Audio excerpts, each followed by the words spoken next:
Bem, boa noite a todos. Vamos iniciar aqui uma série de 3 encontros, eu com a professora Marilda Silveira, para conversar sobre a nova Lei de Improbidade Administrativa.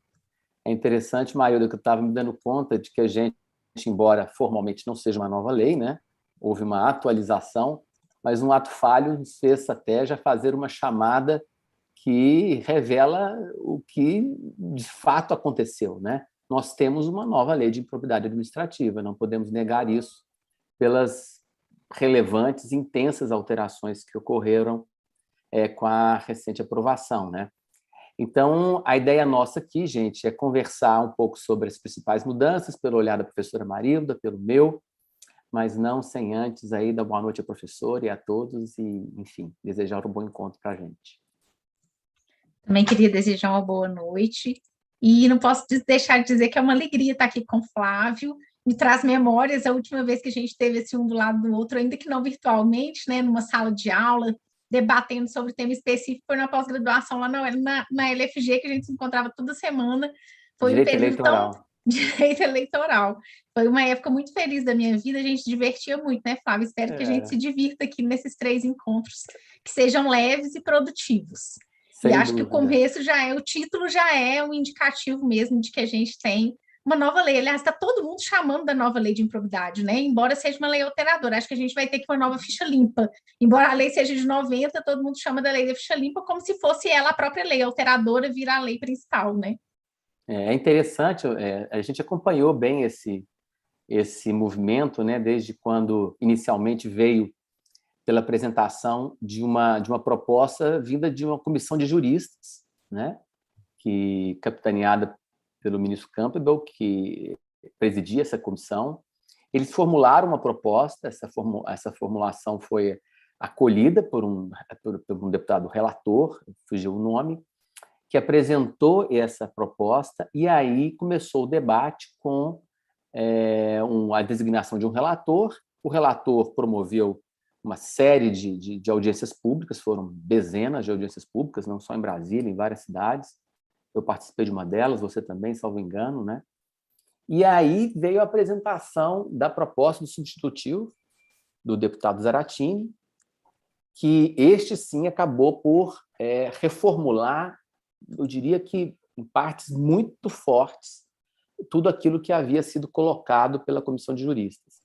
É interessante que eu me lembro que a comissão de juristas, e pela até exposição de motivos, vinha no discurso de quase que promover uma atualização da lei de improbidade com base na jurisprudência consolidada do STJ. E o que faz o substitutivo? Ele apresenta uma proposta de contraponto a boa parte da jurisprudência do STJ. É por isso que houve essa mudança tão radical daquilo que se colocou no primeiro momento pela comissão de juristas e aquilo que veio a ser aprovado, porque foi o substitutivo do Zaratini, que acabou realmente, na sua essência, sendo aprovado pelo Congresso Nacional e sancionado sem veto, né? É a sua leitura também? Sem dúvida nenhuma. Acho que já de algum tempo havia críticas e até alguns levantamentos sobre a jurisprudência do STJ, e, inegavelmente, o primeiro projeto trazia uma consolidação da jurisprudência. Então, não foi à toa que esse primeiro projeto também foi bastante criticado. Claro que ele tem seus méritos, né? Porque ele foi um apontamento das questões controvertidas, ainda que com conclusões diferentes, porque a redação dos dispositivos elas consolidavam a jurisprudência mesmo, mas esse substitutivo acabou consolidando uma visão reformista, né? Aquela da crítica da jurisprudência, aquela que milita contra o dano in re ipsa, que contraria o artigo 11 a qualquer preço, que contraria o dolo genérico, que eram todas as críticas que vinha se fazendo sobre essa jurisprudência do STJ muito dura, que eu compreendo, sabe, Flávio? Me lembro quando comecei a dar aula lá 200 anos atrás, que a lei de improbidade ainda era recente, e que a gente falava, inclusive, no primeiro curso de Direito Administrativo que eu dei, eu estive na cola do Flávio, né? O Flávio era professor do Milton Campos, e o Flávio saiu e eu entrei no lugar dele para poder dar aula. E a disciplina é Direito Municipal. E nesse Direito Municipal tinha a matéria de improbidade administrativa, e a gente ainda narrava a improbidade como uma grande novidade. E se colocava como grande novidade a possibilidade de sancionar por princípios, como uma vantagem da lei. A possibilidade de se estender as sanções do artigo 12 fora dos casos apenas de ressarcimento. Então, a jurisprudência do STJ ela veio se formando nessa linha de tentar solucionar um problema que a lei de ação civil pública e de ação popular não resolviam. Então, foi-se esse tempo, né? Só que essa consolidação acabou se tornando uma norma que transformou qualquer irregularidade, qualquer ilícito, qualquer falha num ato muito grave, sancionado por uma lei que trazia consequências que talvez naquele momento fossem imprevistas. E aí a gente aprendeu com a realidade, né? Acho que esse projeto vem em boa hora e minha leitura coincide com a sua. E logo lá, já no começo, né, o artigo 1º, naquilo que me parece mais relevante já comentar, parágrafo 1º do artigo 1º para mim, e aí, marido, vamos fazendo assim, aquilo que você viu no artigo 1º que é para você, eu vim. Mas são duas coisas que me chamam muito a atenção. Eu não diria nem que considerar como dolosas todas as hipóteses, a hipótese do artigo 9, 10 e 11º, né, que é o parágrafo 1º diz isso. Mas mais ainda, o parágrafo 2º que fala considera-se dolo a vontade livre e consciente de alcançar o resultado ilícito tipificado nos artigos 9, 10 e 11 desta lei, não bastando a voluntariedade do agente. Eu fico imaginando um criminalista lendo isto. Ele vai falar assim, o quê? Esses administrativistas realmente são muito atrasados. Estão precisando de conceituar dolo aqui? Dizer que dolo e voluntariedade não se confundem? Para que colocar isso na lei? Realmente, eu quase que me inclino a concordar, mas aí eu chamaria esse criminalista para dar uma olhadinha na jurisprudência do STJ e de boa parte do país, para ele perceber que a diferença que existe entre dolo e voluntariedade não vem sendo considerada na aplicação então, lei de improbidade administrativa, em que, por exemplo, se interpretava o fato de um prefeito assinar um contrato, que é um ato voluntário, ele quis assinar o contrato, por exemplo, confundindo isso como se preenchido o dolo relativo a uma eventual irregularidade ou ilegalidade ocorrida no processo licitatório respectivo a esse contrato. Uma coisa é no procedimento licitatório chegar ao momento de assinatura do contrato e o prefeito ter aquecido voluntariamente, isso é uma coisa que se difere de você ter que demonstrar que, constatada uma ilegalidade, ele aqueceu com aquela ilegalidade. E assim eu tenho o dolo propriamente dito. Então, essa ideia de que deveria saber, porque era um gestor, porque é isso, e não sabendo, necessariamente eu já teria o dolo, e aí aquela loucura, desculpa, com todas as venas, de tentar trazer uma nova forma de leitura do que seria o dolo genérico, e aí também não se apropriando das lições do direito penal. O dolo genérico e dolo específico no direito penal tem uma finalidade que não é a finalidade que vinha sendo adotada na aplicação da lei de improbidade, não é? Vinha aqui sendo exatamente para confundir, dizer, olha, eu não preciso aqui provar muito, não. No final das contas, era um pouco isso. Então, eu acho muito importante que o parágrafo 2º venha distinguir, sim. Eu até me lembro aqui de um caso que saiu publicado agora, recentemente, eu acho até que eu compartilhei com você, do STJ, naquele caso do Eresp sobre nepotismo, em que se discutia antes da súmula vinculante número 13, em que não estava claro que nomear parentes necessariamente era algo ilícito, em cargos em comissão, tanto é que se fazia isso em todas as esferas de poder, tanto é que a discussão jurisprudencial levou a associação de magistrados a opinar pela não ilicitude, na ação declaratória, né, de constitucionalidade que veio a chegar ao Supremo. Antes disso, até então, não havia essa clareza de que era ilícito. Ora, se não era ilícito, segundo o entendimento, até porque não havia expressa menção legal sobre isso, como é que eu posso dizer, então, que existiu dolo? Não é que o STJ entendeu que sim? E aí, agora, recente, saiu o acórdão. E no acórdão, Marilda, eu acho muito interessante, porque ele é emblemático nisso.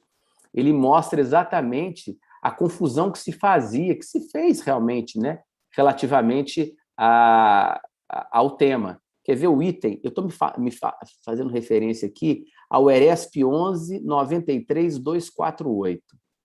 Já em caixa alta da ementa está escrito assim: impossibilidade de enumeração judicial em números cláusulos de hipóteses que configurem a modalidade de improbidade. Está falando do artigo 11, violação. Está dizendo, é impossível numerar. Acho interessante. Fala que é impossível numerar, me parece que já mostra, então, um problema com o regime, com o direito sancionador, né? Quer dizer, se o texto legal, da forma como colocado, é impossível numerar, então como é que ele preenche o requisito mínimo de tipicidade, de segurança jurídica para fins de sanção, né? E aí esse dispositivo, essa ementa desse julgado vem dizer isso. No direito público-privado, a noção de má-fé, ao contrário de dolo, não se mostra unívoca. Logo, trazer tal conceito camaleônico para a compreensão do elemento subjetivo da improbidade apenas acrescenta ambiguidade. A insegurança jurídica e hermenêutica ocorre do fato de que, nos vários ramos do direito, dolo genérico e má-fé, ora são termos sinônimos, ora ostentam caráter distinto. A Lei 84/19 não faz nenhuma referência à má-fé, donde inadequado incorporá-la judicialmente à exegese e aplicação do microsistema de improbidade. E aí discorre sobre, assumindo efetivamente que a fluidez dessa noção, próprio dolo, e confundindo muitas vezes com voluntariedade e afastando até a necessidade de demonstrar má-fé, fosse suficiente, né, para aplicação. Eu acho que essa lei vem reagir com esses termos aqui a essa interpretação, né? Eu acho que o STJ tem duas decisões que me causam muito desconforto e que geraram essa reação da reforma em boa hora, me parece. A primeira é essa do nepotismo, gente. Isso aí é uma brincadeira de mau gosto. Eu não sabia, mas você devia saber. Basicamente é isso, né? Ninguém sabia, o Supremo custou a descobrir, a gente demorou 20 anos para extrair isso da Constituição, mas você que nomeou seu parente tinha que saber, porque se você não descobriu naquela época, isso é uma improbidade. É um contrassenso de um tamanho que não tem nem cabimento. Esse é um ponto. Segundo ponto, é essas sanções de improbidade com suspensão de direitos políticos para casos de agentes políticos que nomearam ruas. Na época em que a nomeação de ruas de pessoas vivas era uma coisa habitual e autorizada por lei. Então, essas autorizações legais da época de pouco tempo depois da Constituição, de 1990, que não eram só para nomeações de ruas, mas também para determinado tipo de remuneração para vereador e para prefeito. Veja, tem autorização em lei orgânica de município, tem autorização de lei específica. O agente político está cumprindo uma autorização legal e ele é responsável por aplicar a lei daquele momento. No momento, Flávio, em que inclusive, a gente discutia isso lá naquela época do mestrado, se o prefeito tinha poder, dever de negar vigência à lei inconstitucional, ou seja, existia uma discussão sobre se ele poderia não cumprir a lei. Então, o negócio é assim, se ele aplica a lei, ele é responsabilidade por improbidade. Se ele não aplicasse a lei, poderia ser que ele fosse responsabilidade por improbidade, porque ele está negando vigência a uma lei que não é declarada inconstitucional. É aquele negócio assim, completamente insano.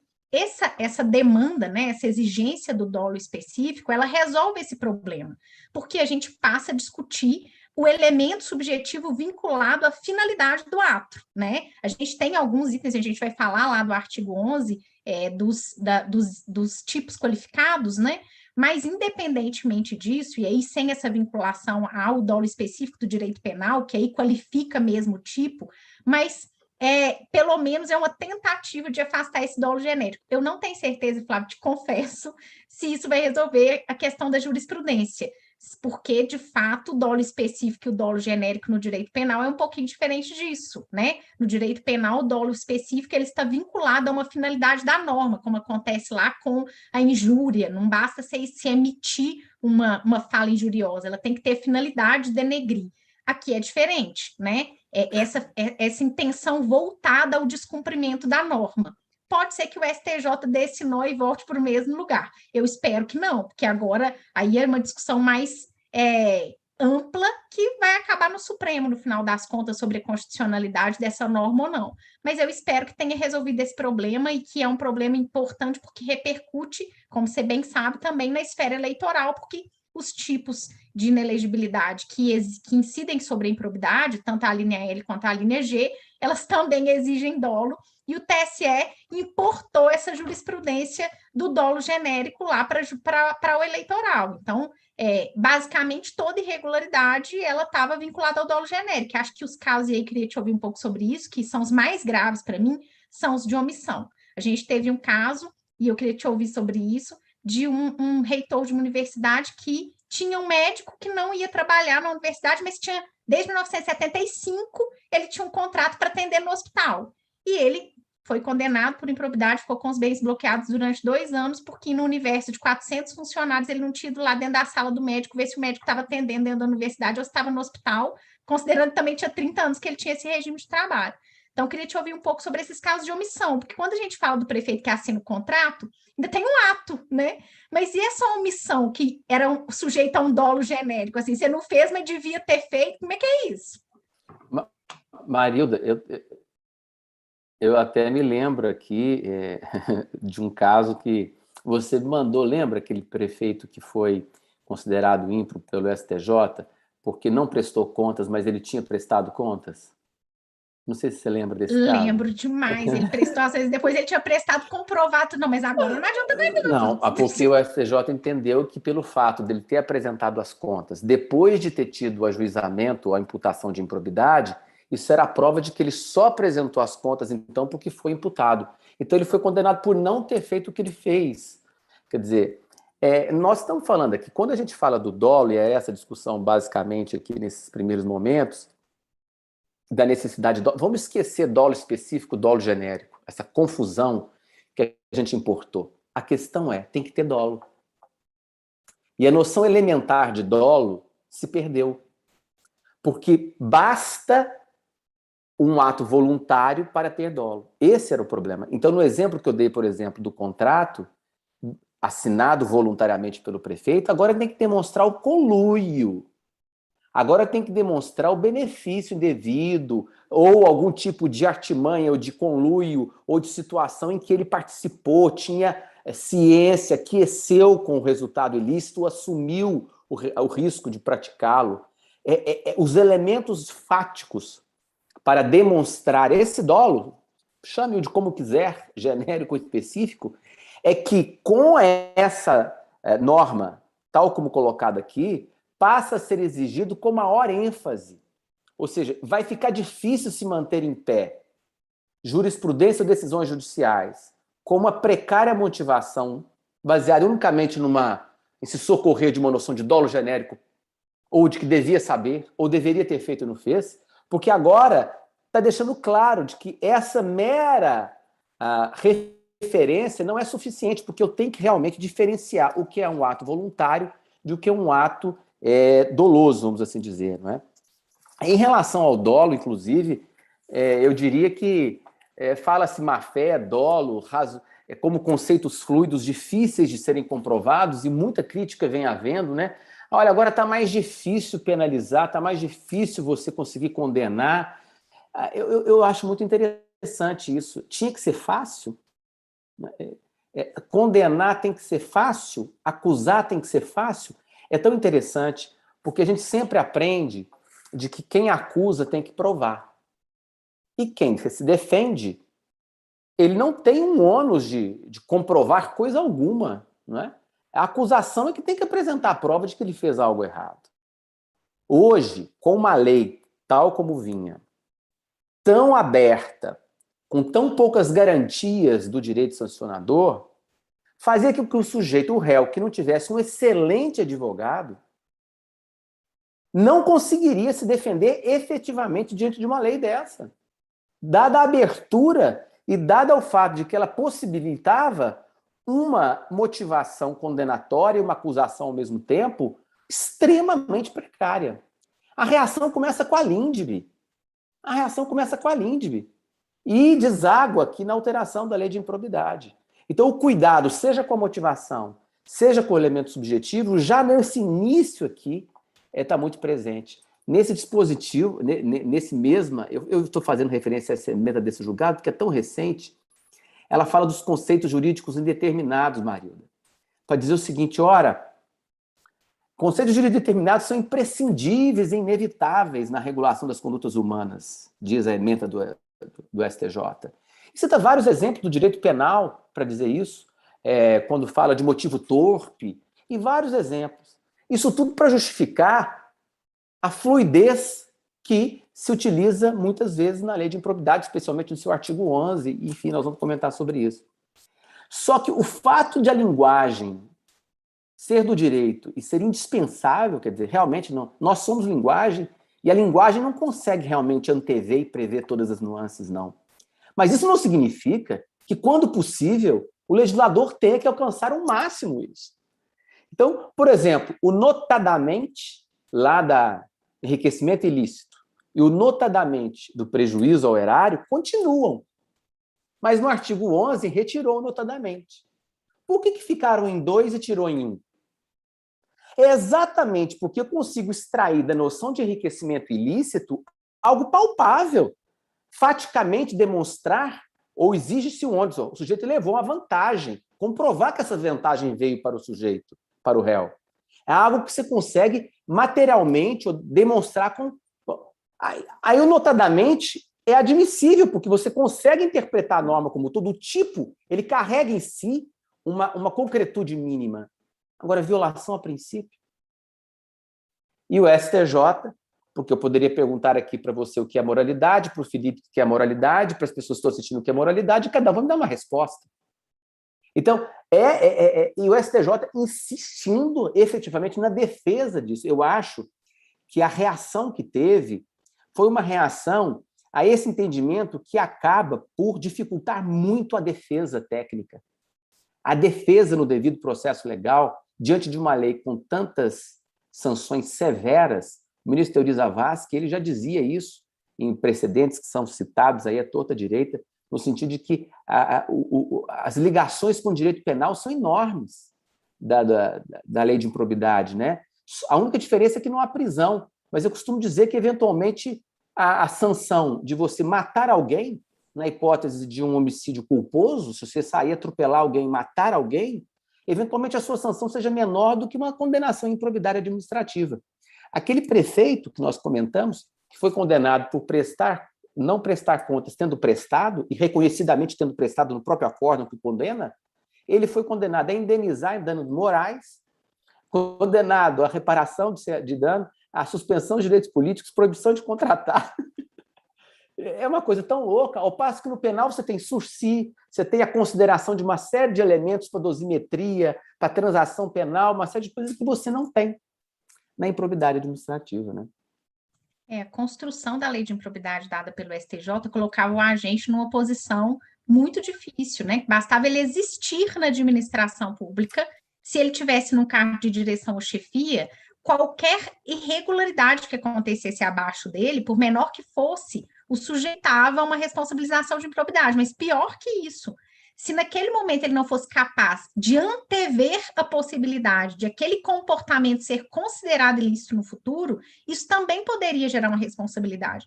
Então, ele não precisava só de ter conhecimento jurídico, ele precisava de ter conhecimento jurídico e também conseguir prever o futuro, né? Porque é impossível fazer a leitura de toda a realidade da administração, é impossível fiscalizar a administração pública como um todo, ainda prever o futuro, aí fica um pouco difícil. Acho que essa mudança, de fato, vem em boa hora e, sem dúvida nenhuma, essa questão do dolo genérico repercute não só aqui, mas em tudo. Eu diria que talvez essa seja mesmo a mudança mais central da norma, porque ela vai repercutir numa interpretação jurisprudencial, se a gente pretende que ela repercuta, né? Eu imagino que sim. Eu queria trazer um segundo ponto aqui, Flávio, que é o que eu destaquei do parágrafo 3º. Do artigo 1º? Do artigo 1º, que é somente exercer a competência não atrai a responsabilidade. Então, ele deixa claro que se exige uma finalidade ilícita. Como é que está redigido? Vamos ler o parágrafo 3º para o pessoal se sintonizar? O mero exercício da função ou desempenho de competências públicas, sem comprovação de ato doloso com fim ilícito, afasta a responsabilidade por ato de improbidade administrativa. Aqui, essa conexão do parágrafo 2º, do parágrafo 3º com o parágrafo 2º, é que me parece deixar claro que não é só uma questão de afastar o dolo genérico, é uma questão relacionada ao exercício da competência. Então, esses casos que a gente está dizendo aqui, de alguém que tem uma competência superior, que teria na jurisprudência do STJ uma responsabilidade de fiscalização ampla, estaria afastado pelo parágrafo 3º. Isso resolveria, a princípio, todos aqueles casos de incidência das inelegibilidades da linha L e da linha G, que na jurisprudência atual atraem a inelegibilidade independentemente da participação direta do agente, pelo simples exercício da competência legal. E isso tem, assim, jurisprudência para dar com pau. Não tem nem Parece que discussão, reverberou, né? a jurisprudência do STJ reverberou no Tribunal Superior Eleitoral com maior fôlego, né? É como se Não tivesse tem a dado um menor dúvida. salto ainda para além. E no caso, assim, que é mais grave, porque coloca a inelegibilidade por rejeição de contas, coloca o agente público na situação do não tem o que fazer. Por quê? O tribunal não julga a ação de improbidade. Então, quando termina lá suas contas rejeitadas, num convênio, por exemplo, ninguém te pergunta, você não se defende de a questão ser dolosa, ser culposa, responsabilidade pessoal, só julga suas contas. Só que quando chega no final as contas são rejeitadas e isso vai para o processo eleitoral, o juiz vai pegar aquele papel ali, vai ler e ele próprio vai fazer uma avaliação se aquilo é dolo ou não é dolo. Você calcula no processo de improbidade, que tem instrução probatória, testemunha, perícia, tudo quanto há, já é o mais difícil do mundo você dizer se houve dolo ou não houve. Tanto que a JUF está falando, vai ser muito difícil responsabilizar. O que tem que ser mesmo, porque imagina, suspender seus direitos políticos com 14 anos, mas isso já é difícil numa ação de improbidade com instrução. Calcula numa folha de papel, que é o que o juiz eleitoral lê depois de uma rejeição de contas. Então, esse dispositivo, ele vai dizer, olha, meu filho, não se pode, pelo simples exercício de competência, atribuir uma ação dolosa a uma pessoa. Então, você não pode mais dizer, ele era prefeito, ele tinha o dever de cuidado. Ele aplicou essa lei, ele tinha que saber que essa lei era inconstitucional e não podia exercer esse ato. Ele tinha que ter fiscalizado entre 500 funcionários esse único médico que tinha um ato que autorizava ele a prestar. Assim, é um mar de coisas, né? Isso é muito comum com os prefeitos, né? Exigir isso dos prefeitos é muito comum, né? Como se eles tivessem que ter a gerência da prefeitura, como se uma prefeitura com 1.000 funcionários fosse algo que fizesse com que o prefeito tivesse condição de avaliar o que fazem os 1.000 funcionários.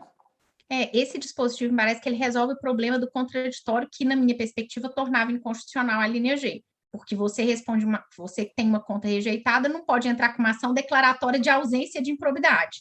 Na ação de registro, você não tem instrução probatória que te permita provar que não houve dolo nem irregularidade insanável. E a ação de improbidade, por outro lado, poderia não ser ajuizada, como não era muitas vezes, pelo ente lesado na época em que podia ou pelo Ministério Público. Então, você ficava naquela situação que você não tinha o que fazer. Era só esperar chegar a bomba e estourar no seu colo. Então, esse dispositivo vai dizer assim, não, de fato, essa é uma interpretação inconstitucional, você não pode atribuir ao gestor que não se defende daquilo a imputação de dolo, né? Então, esse Mas você veja que, mais uma vez, ressalta a diferença de mera voluntariedade, né? Quando fala que um mero exercício, que é um ato voluntário, claro, afinal de contas também, né? Ninguém pegou caneta e psicografou, né? Claro, ninguém está negando isso. Mas isso ato. exige mais que isso, evidentemente, né? A vontade de praticar o ato não é dolo, né? A vontade de praticar o ato que pode levar a um ilícito não é dolo. Claro. O contrato não significa que eu participei da irregularidade. Claro. Eu dei o nome para a rua, não significa que eu tive a vontade consciente de direcionar aquele ilícito, porque naquela época aquilo não era considerado ilícito, ou de nomear o meu parente no momento em que isso não era considerado ilícito, né? Mas acho que a gente já gastou o nosso repertório do dolo aqui, Flávia. Agora eu queria passar para a parte mais polêmica. Tem o parágrafo 8º também, que é interessante. Não, mas tem o parágrafo 4º. O parágrafo 8º é vinculado ao dolo também, porque o parágrafo 4º é o da retroatividade. Não, o 8º fala, não configura improbidade assunto decorrente de divergência de interpretativa de lei e tal. O crime de exegese, é verdade, a gente pode falar dele antes. Uhum. Não, mas você estava querendo falar do parágrafo 4º? Vamos falar da improbidade de exegese mesmo, porque ela é interessante, só para dolo. pontuar que ela estava prevista na LINDB, foi vetada, mas esse mesmo dispositivo, praticamente, e agora que volta, né? E muitos falam, agora está impossível, né? Condenar. Falam, olha, meus caros, o fato de... É só demonstrar o conluio, é só demonstrar que houve um mal feito, que o simples fato de ter um mero parecer ou ter uma alegação baseada em uma jurisprudência não prevalecente não vai salvar ou blindar o sujeito que cometeu o ilícito de poder se demonstrar que ele teve algum interesse indevido naquela situação concreta, né? Mas é interessante pontuar só o fato de que se restabelece aqui algo que se previu, inclusive na LINDB, lá acabou sendo vetado, né? Esse dispositivo é muito importante mesmo, porque acho que a motivação eu me lembro muito do Florivaldo, né? A motivação salva o gestor, mas esse dispositivo, apesar das críticas que eu compreendo, né? Porque, como tudo nessa vida é possível que haja ilícito, que haja fraude, mas isso vai depender de comprovação, mas ele vem na linha da jurisprudência do Supremo. Quando o Supremo julga a lei da pandemia, que vem com um dispositivo muito semelhante à LINDB, né? Apesar da ADI que questiona o artigo 23 da LINDB, não está não é 23 não, né, Flávia? 28 da LINDB, Sim, que da é o do 28. dolo, Sim, 28 erro da LINDB grosseiro. do erro grosseiro, o Supremo fala sobre isso. Ele diz assim, olha, tudo bem, eu vou te explicar aqui o que faz, o que te ajuda a não cometer um erro grosseiro. Procure o conhecimento técnico. Você não é médico, assim como você não é engenheiro, você não é advogado, você não é enfermeiro. Então, para praticar ato administrativo, você não pode tirar as coisas do meio do seu bolso, não. Você precisa perguntar a alguém que sabe. E esse alguém que sabe vai ter que colocar o seu conhecimento à prova e a sua responsabilidade para fazer um ato de conluio para justificar um ato ilícito. Isso pode acontecer? É claro, assim como poderia acontecer, e acontecia muito mais facilmente sem o parecer, porque atos sem pareceres técnicos eram atos sem justificativa nenhuma, com motivação aberta, que foi exatamente o que aconteceu na pandemia, né? E que o Supremo vai dizer, não, o ato administrativo precisa de um parecer técnico. Esse parecer, a exigência desse parecer técnico e o fundamento dado por ele para o gestor é muito importante para excluir a responsabilidade nesses casos. Agora, se o parecerista quiser se colocar na frente do gestor que vai se livrar para a responsabilidade ser dele, parabéns, assim, que seja bem-vindo ao mundo da responsabilidade. O abuso, mas a gente não é pode inerente, partir desse pressuposto. Claro. É lógico. Porque se a gente partir desse pressuposto, a gente faz tudo aquilo que estava acontecendo, que é você causar um pânico para aquela pessoa que tem boa fé na gestão pública, né? E que fica morrendo de medo de decidir, né? E eu me lembro aqui, Flávio, o livro que foi traduzida agora da Rose Ackerman sobre corrupção e governos. E ela coloca exatamente essa questão da corrupção no governo nessa medida da relação de custo-benefício, para poder dizer, no livro dela é enorme, tem exemplos de todos os lugares do mundo, mas basicamente ela vai dizer que diante de uma regulação e da possibilidade de se corromper, você tem que avaliar quais são os riscos da corrupção e como fazer para poder reduzir aquela relação de custo-benefício. Quando eu vejo um dispositivo como este, que incentiva o gestor a trazer pareceres técnicos, eu olho do outro ponto de vista, que é esse parecer técnico incentivado, ele traz muito mais incentivos à não corrupção que aquela pessoa que agora vai ter mais incentivos para fundamentar o seu ato administrativo do que o inverso. Então, o que o gestor ganhava trazendo um parecerista técnico para poder expor aquilo que ele estava fazendo de errado? Ele não ganhava nada. Agora ele ganha. A famosa vinculação aos motivos, né? Determinantes, isso. Isso traz responsabilidade. Antes de obrigar a pessoa a contar a história dela, para ela poder cair em contradição, se for o caso, mas é uma questão de demonstrar essa contradição, de demonstrar esse equívoco, do que antes não se exigir isso dela, né? Eu acho que tudo aquilo que vem a qualificar a motivação, que é o que esse dispositivo faz, ele traz maior possibilidade de controle. E isso vai ao encontro do combate à corrupção e ao mal feito. Uma leitura que muitas vezes não é vista por aqueles críticos do dispositivo, né? E o parágrafo 4º, qual era o ponto que você falou? O parágrafo 4º era não, o parágrafo 4º seu sistema. É o sistema, é isso, aplica o seu sistema de improbidade, os princípios constitucionais do direito administrativo sancionador. Acho que, sem dúvida nenhuma, esse é o dispositivo mais polêmico, que vai trazer mais discussões, né? Porque é nesse dispositivo que está a aplicação de alguns princípios constitucionais que já são, diria que inquestionáveis, que é o devido processo legal, contraditório, que é inquestionável, a legalidade, o viés de tipicidade, embora isso também venha contestado na jurisprudência do STJ, segurança jurídica, mais individualização da sanção, que, pelo amor de Deus, assim, o que tem de decisão de improbidade que não individualiza a responsabilidade, não individualiza a sanção, também não é brincadeira, mas principalmente a retroatividade, que é saber se há retroatividade da norma mais benéfica para aquelas ações de improbidade que estão em curso, né?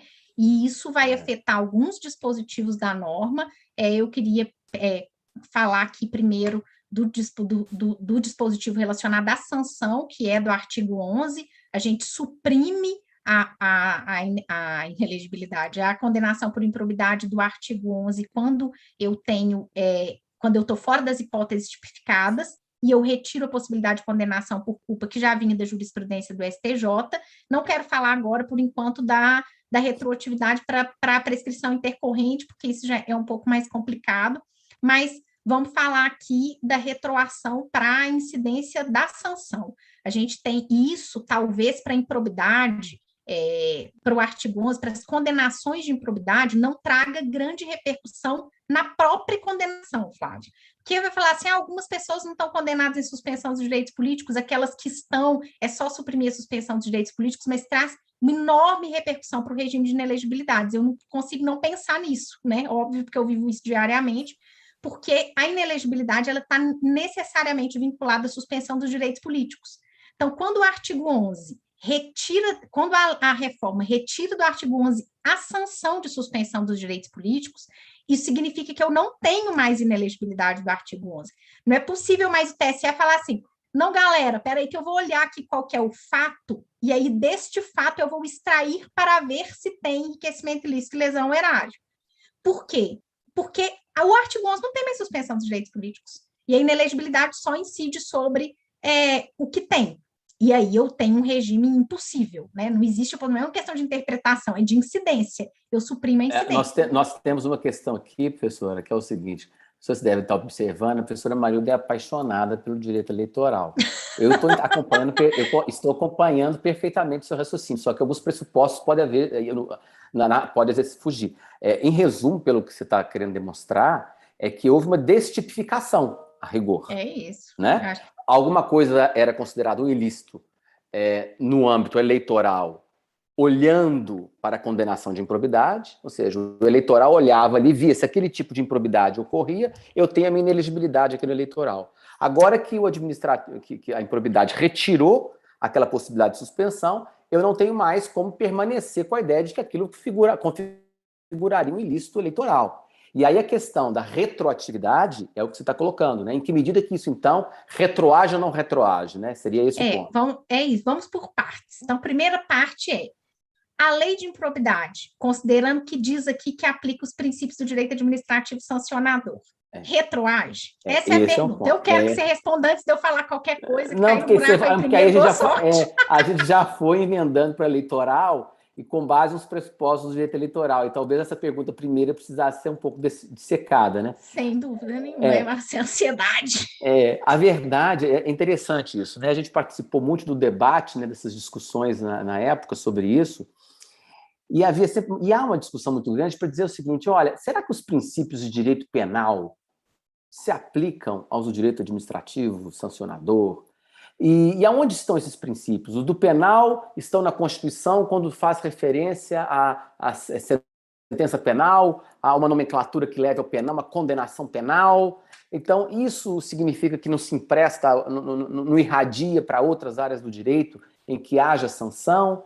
Essa é uma discussão enorme, né? Há alguma diferença deontológica entre o ilícito administrativo e o ilícito penal? Não há, mas em que medida que os princípios se equiparam? Bom, o que nós podemos dizer, na minha opinião, é que efetivamente não há uma coincidência total entre os princípios de direito penal e os de direito administrativo sancionador.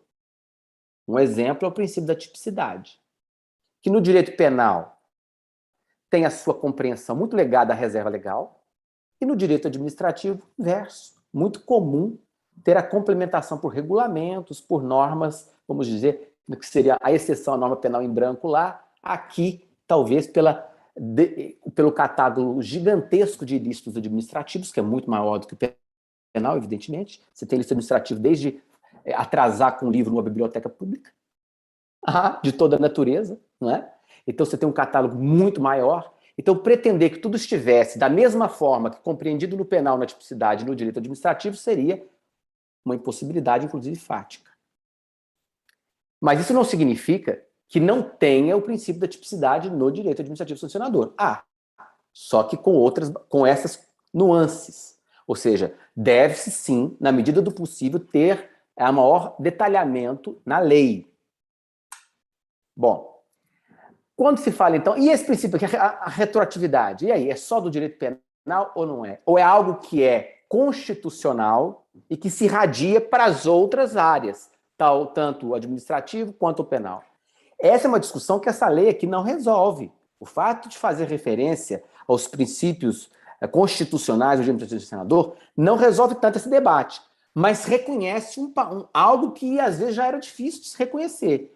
Há princípios constitucionais do direito administrativo do senador. Há princípios dos direitos constitucionais. Não me venha dizer que é só do direito penal que a Constituição está se socorrendo. Então, isso vocês vão ter que enfrentar. Quem vai aplicar essa lei vai ter que reconhecer isso. E aí, a pergunta que você me faz, entre vários outros, como a individualização, é a retroatividade. A retroatividade me parece, mais benéfica, me parece algo lógico. O legislador não pode considerar o mal feito em um determinado momento já não mais como mal feito e continuar a penalizar alguém como se fosse.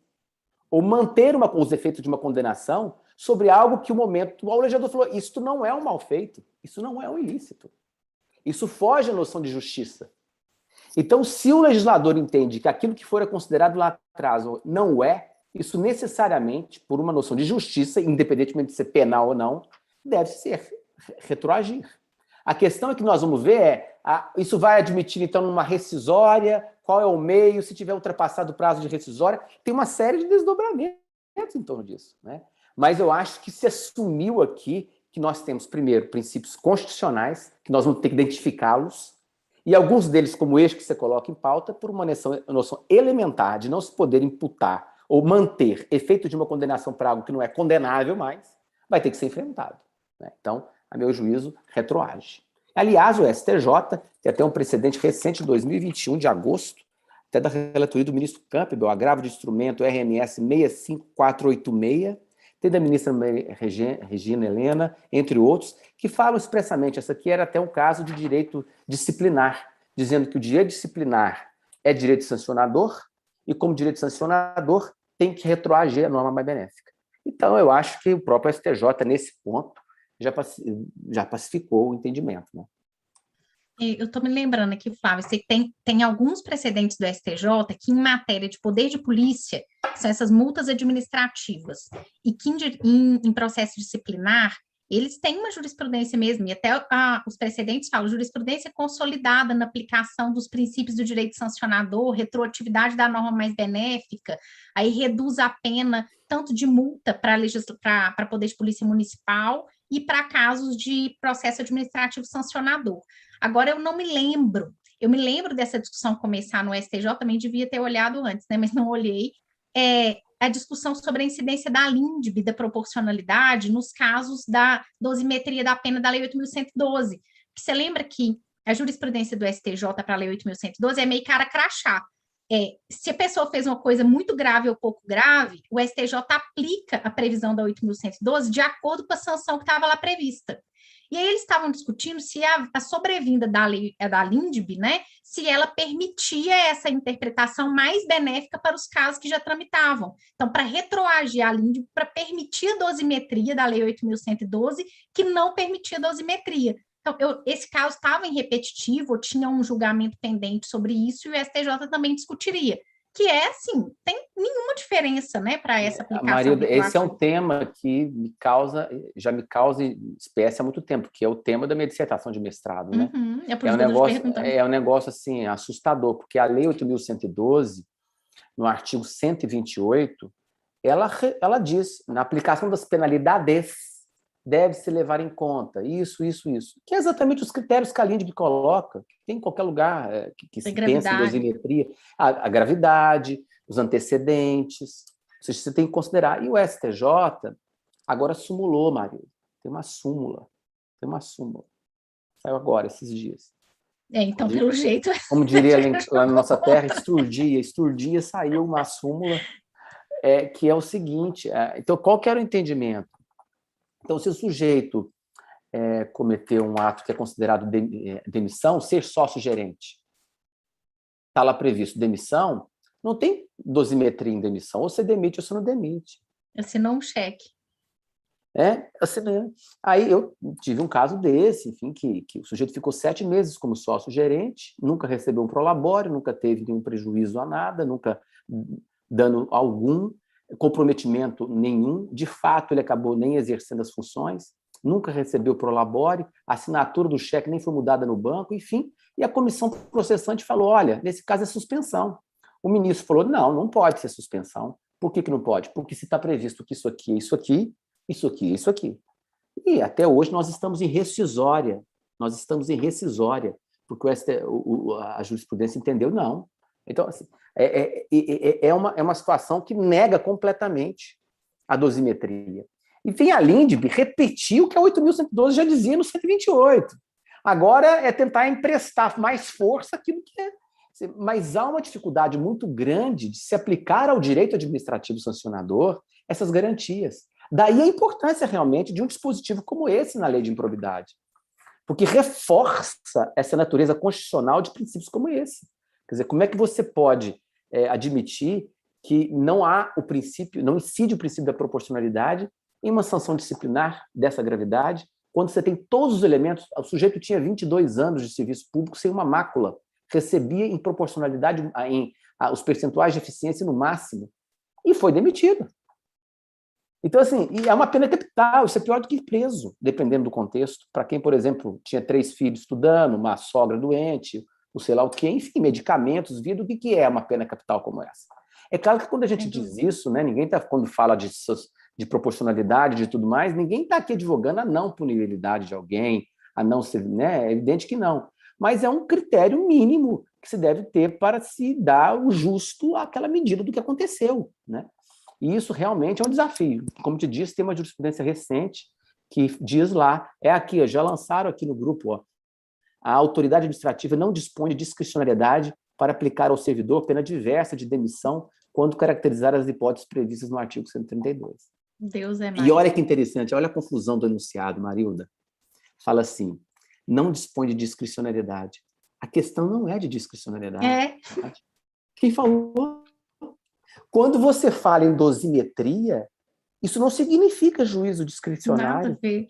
Juízo discricionário é juízo de conveniência e oportunidade, um indiferente jurídico. Quando você fala em dosimetria, não tem nada de indiferente jurídico.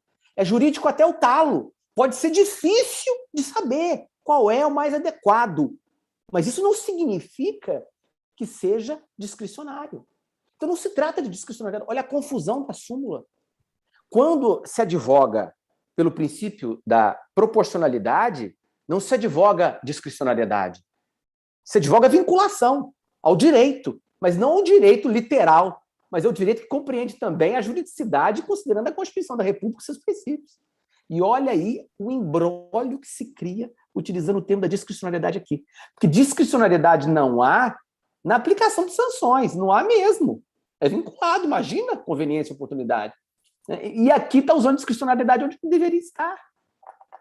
Mas, enfim, socorro. Mas, bom, isso tudo era para poder dizer que a perspectiva que a gente tem hoje, pelo menos a nossa, acho que a gente concorda nisso, é que não só a gente, mas a jurisprudência do STJ sinaliza no sentido da aplicação da retroatividade benéfica ao direito sancionador administrativo, que inclui a lei de improbidade administrativa com mais razão do que o processo administrativo disciplinar, né?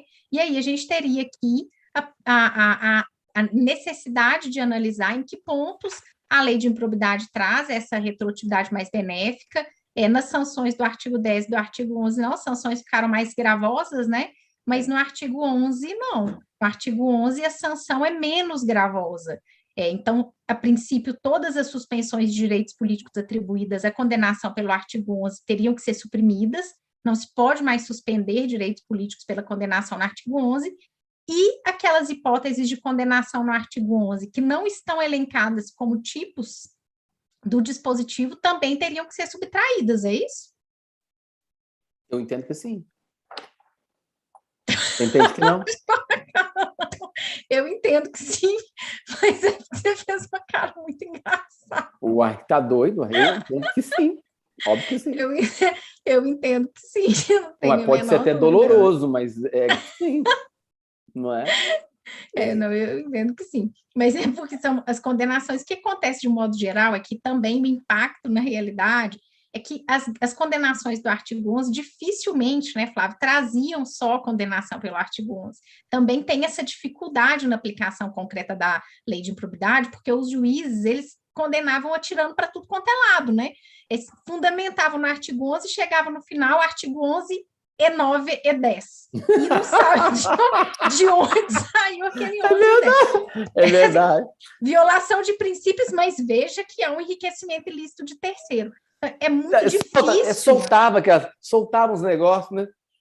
Gente, é um desprestígio isso. ao direito administrativo sancionador, é absurdo. É um negócio, um Mas cuidado que se tem no âmbito Cláudio, penal, não tem no âmbito administrativo. É isso aí. Mas isso que bom, estamos colocando isso em pauta e o legislador está respondendo e a gente vai evoluindo, né? É isso, acho que essa reação à lei de improbidade administrativa, a aplicação da lei anterior, ela me parece que ela decorre especificamente nesse ponto, né, na aplicação mesmo, do fato de que sancionar quem era culpado, aquelas pessoas desonestas e que de fato praticavam atos ilícitos, não era assim tão difícil, né? Sobretudo com interpretação tão ampla, mas responsabilizar as pessoas que não mereciam essa condenação era muito fácil também. Então, a reação contrária decorre não da dificuldade da falta de responsabilização, porque é claro que ninguém sã consciência quer dificultar a responsabilização daquele desonesto do culpado, mas a gente quer impedir a fácil responsabilização daqueles que não são desonestos, que são humanos, né? Que erram na gestão da coisa pública. Se para fazer isso realmente dificulte, que seja assim. Porque você não pode admitir condenar um inocente para poder punir 10 culpados. Isso não tem menor. A questão é perguntar o que é dificuldade. Dificuldade é motivar? Dificuldade aí entra numa coisa prova? que faz um inquérito bem feito para você ver. Olha, os poderes que o órgão acusador tem de chamar quem quiser para ouvir lá, antes no inquérito, elemento surpresa tantas vezes. Faz isso, pode isso. Quando você tem como construir uma acusação bem fundamentada em evidências, em indícios, né? O mal feito deixa rastro. Agora, é evidente que isso faz com que você tenha que efetivamente... eu lembro que na época, a gente que assessorou em Tribunal Superior, é uma luta, né? Eu sei que é super complicado são quantos mil processos em cada gabinete, é difícil mesmo você dar conta, né? Imagino também que para cada órgão do Ministério Público tem um volume de trabalho intenso, mas não é impossível. Não é impossível. A gente não pode tratar as coisas de uma forma muito superficial, tentando igualar o que não é igual. Então tem que investigar. Eu acho que não é uma questão de ser impossível. Talvez vá dar realmente mais trabalho para que se possa acusar alguém. E eu vi uma crítica do Ministério Público nas audiências públicas, sempre há uma retomada dessa perspectiva da investigação da Lava Jato, da complexidade de se alcançar a prova e tudo. É inegável que grandes ilícitos articulados em volume e em complexidade maior vão ter dificultadores mesmo, nesse processo de alcance da prova, do procedimento, que já acontecia antes, né? A questão é que o cotidiano da administração pública e o dia a dia do próprio Ministério Público nessas investigações, nesses inquéritos civis públicos, não são de investigações como da Lava Jato. As investigações, elas são de contratação de um servidor, de realização não de um concurso, de uma licitação para compra, de tomada de preço. São casos que são cotidianos da administração, que não envolvem grandes investigações e operações policiais com convênio com Polícia Federal, Polícia Civil. Demandam investigação, é verdade, mas não tem toda essa complexidade, né? E a gente não pode desonerar, inverter o ônus da atribuição de responsabilidade. O que estava acontecendo é que o ônus de se proteger estava sendo do gestor exclusivamente. O órgão acusador estava com uma responsabilidade um pouco diminuída, né? Com dolo genérico, eu não preciso investigar o elemento subjetivo. Com dano in re ipsa, eu não preciso investigar qual que é o prejuízo. Com dano de terceiro, em dúbio pro societário, eu não preciso fazer uma petição inicial com muitos indícios suficientes, porque em dúbio pro societário. Com dano de terceiro genérico, eu não preciso investigar quem era o beneficiário que de fato participou. Eu imagino um criminalista vendo um negócio desse, tendo que lidar com um sistema acusatório no âmbito da improbidade dessa forma. É um negócio muito difícil de compreender. Olha, o artigo 8º que é o seguinte aqui da nossa... olha, a lei corrige um negócio absurdo. O que a lei dizia, 8429? O sucessor daquele que causar lesão ao patrimônio público ou se enriquecer está sujeito às cominações desta lei até o limite do valor da herança. E aí veio a comissão de juristas e mantinha a ideia de que poderia haver a transferência das sanções para o sucessor. Gente, isso era assim, isso é inconstitucional, né? A comissão de juristas mantinha isso. Isso foi corrigido no substitutivo. Isso foi corrigido você não só perde herança, como você tem que trabalhar para poder pagar a pena de outra pessoa. Também, as multas é personalíssima. Multa é sanção. Então, quando que isso ia ser admitido no penal? Nunca. Mas por que isso vinha há tantos anos na improbidade e na hora de se corrigir, veio uma proposta de uma comissão de juristas que não corrigia? E precisou ser um substitutivo para corrigir. Veja a dificuldade que se tem. Eu quero dizer, apenas para demonstrar a dificuldade de se trazer para o processo do direito sancionador garantias mínimas. E os olhares são sempre os olhares assim, do discurso. Está querendo passar a mão na cabeça de bandido. Isso aqui... Olha, eu ouvi muita crítica, por exemplo, dizendo o seguinte, olha, agora como é que vai ser? O assédio moral não vai ser improbidade mais. E agora, o policial que matou tal, que o STJ entendeu que era improbidade, agora não é improbidade mais. Chama homicídio doloso. Não, tortura não é improbidade mais. Senhores, essas coincidências. Senhores, vocês querem transformar a lei de improbidade num coringa? Ó, tá difícil provar que é penal, tá difícil provar que é ali, tá difícil cumprir aquela lei ali, cai aqui na sexta que é improbidade. Sancionador? Quer dizer, exatamente isso, não pode, uma norma não pode ser tudo. Ela não pode ser o coringa para tudo. Uma norma de direito sancionador, jamais. É uma insegurança jurídica tremenda. Não é?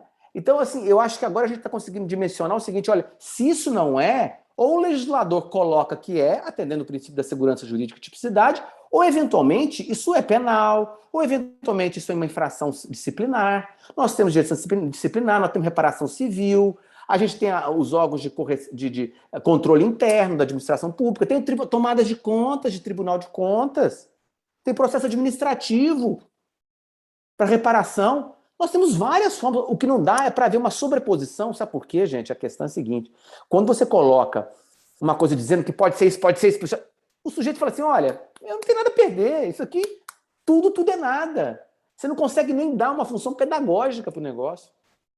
Sabe? É como... Eu acho que essa dificuldade de trazer para a lei de improbidade esses temas que são básicos, que foi o grande sucesso, que a coragem, que aí eu tenho que reconhecer, a coragem do relator na Câmara de assumir esse desafio e de escancarar esses equívocos que precisavam ser corrigidos.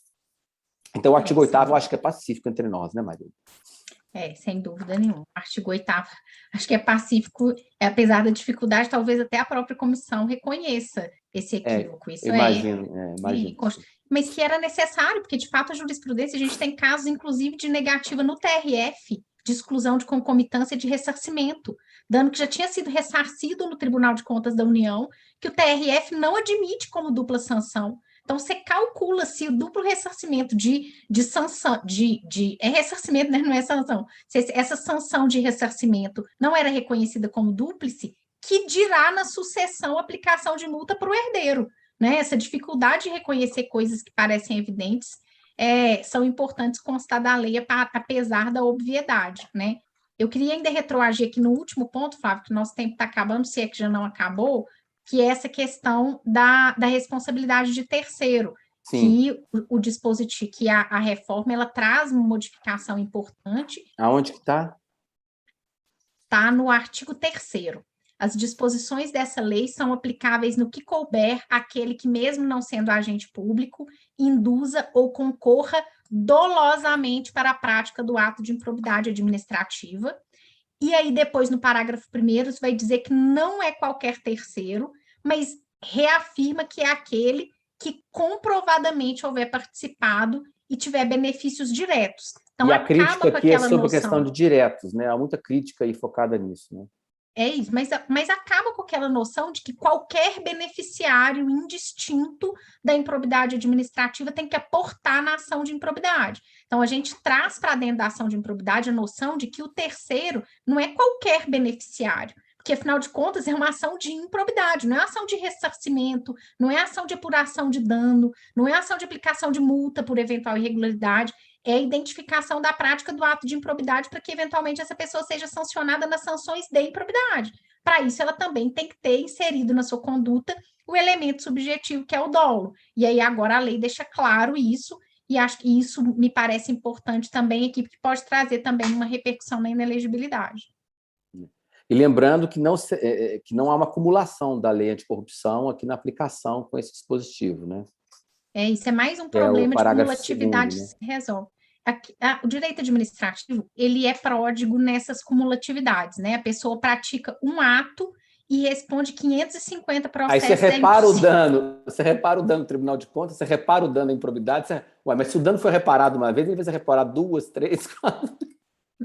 É difícil, inclusive, a gente precisava pensar, a gente até já discutiu sobre isso, né, Flávio? Uma forma de criar um banco de dados em que as pessoas consigam acessar as informações para saber, a partir do fato, a partir do ato, as repercussões judiciais ou administrativas que decorrem daquilo. Porque, veja, não é só uma questão de processo administrativo, processo judicial, porque quem estuda no manual acha que é só concomitância de uma ação administrativa, uma civil e penal. Não é isso. A pessoa pode responder um processo no município, um no Estado, um na União, um no Tribunal de Contas do Estado, um no Tribunal de Contas da União, um no CGU, um no órgão que tramita os processos de responsabilidade da lei anticorrupção, uma ação de improbidade administrativa, uma ação civil pública, uma ação popular, uma ação penal.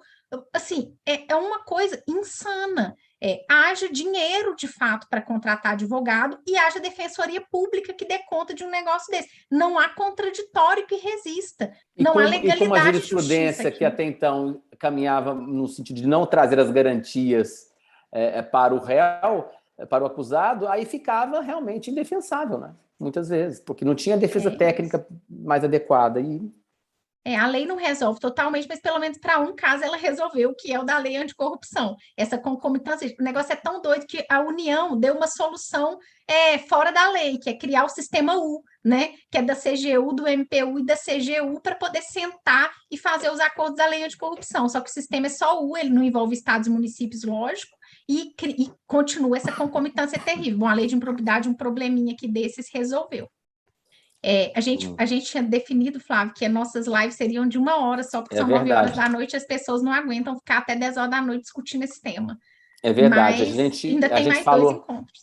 A gente falou do artigo 8º, então a gente pode dizer que a gente retoma do artigo 9º, então. É isso. Não é? O próximo encontro nosso é quando mesmo? Dia 17, né? Dia 17. Dia 17, então, às 20 horas. Por conta do feriado, era para ser segunda-feira, mas como no dia 15 é feriado, segunda-feira, a gente vai deixar todo mundo descansar e volta na quarta. Eu agradeço muitíssimo a participação aqui, gente, o pessoal falando, a gente fica aqui até às 23 horas, chique demais, hein, Marina? Só ele. A gente e ele, né? O resto não pode deixar que a gente vai jantar mesmo. Não, para com isso, você não leu as anteriores são todas no mesmo sentido, todo mundo dizendo aqui o máximo e tal. Vamos cancelar a live. Muitíssimo obrigado, gente, a todos que participaram. Marildinha, a gente se vê, então, em breve. Obrigada, beijo gente, grande. Quem dedicou seu tempo aqui, para mim também. Até a próxima quarta. Beijo. Até, beijo.